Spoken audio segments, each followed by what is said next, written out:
ঝটিকায় মোড়া প্রশান্ত প্রান্তরে চোখ মেলেছে সুবেশধারী সকাল। চলনবিলের চাতালে বিদায়ী শীতের অন্যতম অনুষঙ্গ গায়ে মেখে দিন শুরু করেছে কৃষাণ কৃষাণীরা।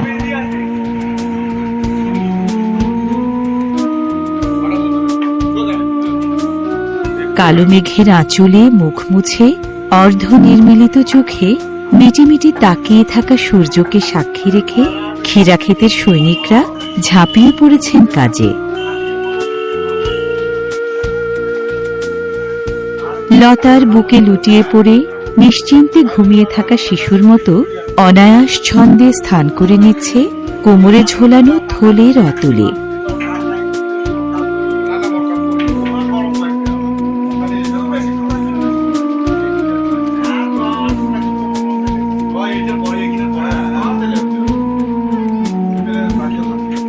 আগন্তুকের উপস্থিতি টের পেয়ে যেন ঘন পল্লবের আড়ালে লুকিয়েছে কচিকাঁচার দল।